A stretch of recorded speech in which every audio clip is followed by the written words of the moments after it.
Ẹ̀yin èèyàn ilé ẹ káàbọ̀ sí Mashola Gist TV. Wọ́n ní màmá wa Funke Adejumo wọ́n ní wọ́n sọ̀rọ̀ o.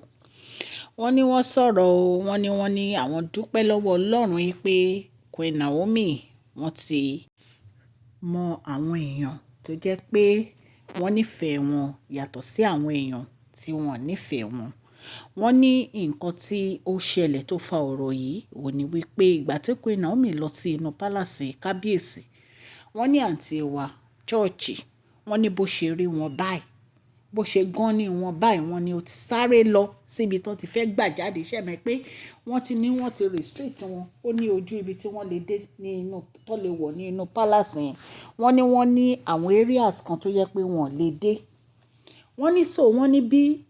wọ́n ṣe bó ṣe gan ni Queen Naomi báyìí wọ́n ní bó ṣe sáré tó lọ bá wọn nìyẹn ó wá gbọ́wọ́ fẹ́ ọ̀gẹ̀ Queen Naomi wọ́n ní Queen Naomi kàn gbé ọwọ́ sókè báyìí wọ́n ní wọ́n ní ọwọ́ ẹ̀ gan sókè báyìí ni wọ́n láwọn èèyàn dẹ̀ ń wò torí wọ́n ní time yẹn wọ́n ní Queen Naomi ní conversation pẹ̀lú èèyàn kan wọ́n ní ojú wà lára ẹ̀ wọ́n ní ojú títì kò lè gbé ọwọ́ yẹn sílẹ̀ wọ́n lọ́wọ́ ẹ̀ gan pa síbẹ̀ ni wọ́n ní ìtìjú yìí pọ̀ ẹ̀yin èèyàn lé wọ́n ní bí Queen Naomi ṣe lọ́n tí wọ́n nìyẹn wọ́n nítorí àwọn àti Tadéníkàwò ni wọ́n jọ wá sí inú palace ṣùgbọ́n wọ́n ní màmá wa Funke Adejumo ní ẹni tí ó bá jẹ́ èèyàn tó jẹ́ pé ó ń bà ìjẹ́ lẹ́yìn tó ń ṣe ibi lẹ́yìn ẹ tó ń rojọ́ ẹ lẹ́yìn tó ń ba orúkọ ẹ jẹ́ tó jẹ́ pé lẹ́yìn ẹ báyìí ọ̀rọ̀ ẹ ní burúkú ló ń sọ kò dẹ̀ fẹ́ ire fún ẹ kò fẹ́ kó o níláárí kò fẹ́ kó o gòkè wọ́n ní irú ẹni bẹ́ẹ̀ èèyàn ń bá wọn ṣọ̀rẹ́ o irú ẹni bẹ́ẹ̀ èèyàn ń súnmọ́ wọn o ju pé tán bá kí ẹ dá wọn lóhùn kó máa bá tiẹ̀ lọ ẹ̀yin èèyàn lé wọ́n nínú màmá wa Adéjùmọ̀ dùn bí Queen Naomi bó ṣe snob àǹtí wa church nítorí wípé kí ni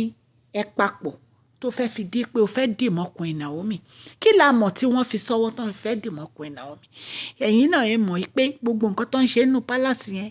lè believe nǹkan tó bá fẹ́ tún lè mọ̀ nǹkan tó tún lè gbé wá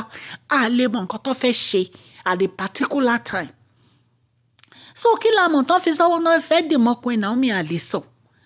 so bí Queen Naomi ṣe rọra gbé ọwọ́ wọn sókè tán ní àyẹn òun ló bẹ́tà jù wọ́n ní inú màmá wa dùn o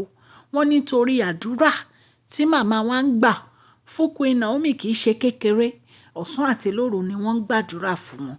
ẹ̀yin èèyàn lé Ọlọ́run Elédùmarè ò dẹ̀ ní fi màmá wa sílẹ̀ ní agbára Ọlọ́run gbogbo àdúrà wọn ló máa gbà lórí Queen Naomi ẹ̀yin èèyàn lé gist tá a gbọ́ yìí tó bá jẹ́ pé lóòótọ́ ni allegedly àníkáwá torchlight ẹ̀ létí yín ẹ jẹ́ kí n kí ẹ̀yin olólùfẹ́ mi ní ilé lóko àtìlẹ́yìn òde wípé ẹ káàbọ̀ sí Mashola Gist TV. Mashola Gist TV ń kí yín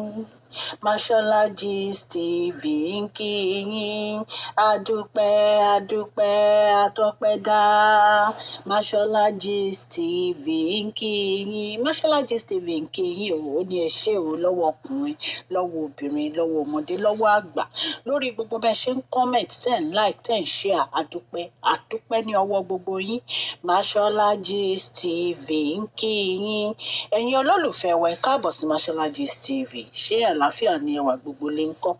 orúkọ mi ni Mashola kò yí padà a máa ń sọ̀rọ̀ nípa celebrity gist royal gist politics àti gbogbo nǹkan tó ń ṣẹlẹ̀ ní agbègbè orílẹ̀-èdè bàbá wa ní ilẹ̀ Nàìjíríà a ń sọ̀rọ̀ nípa celebrity gist royal gist politics àti gbogbo nǹkan tó ń ṣẹlẹ̀ ní orílẹ̀-èdè wa ẹ̀yin èèyàn lè tẹ́ bá ti subscribe ẹ tẹ notification bell kẹ́ ẹ subscribe so that a bá ti post any gist ẹ máa rí à ń sọ Yorùbá lórí channel yìí nítorí pé a fẹ́ gbàgbé àṣà àti èdè wa ẹ̀yin èèyàn lé à ń ṣe advert lọ́lọ́kùn òjọ̀kan lórí channel yẹn kàn sí wa ní Mashola Gist TV Ọlọ́run Elédùmarè á bá mi gọ́wọ́ yín sókè o Ọlọ́run Elédùmarè á bá mi ran gbogbo yín lọ́wọ́ o òkè ní ọlá yín á máa lọ o ọlá yín ò ní lọ ìsàlẹ̀ láíláí. ẹ̀yin èèyàn lé wọ́n ní bí Queen Naomi ṣe wọ inú palace báyìí wọ́n ní ṣe làǹtí wa wọ́n sáré lọ fẹ́ fò mọ́ wọn kán ọ̀gì wọn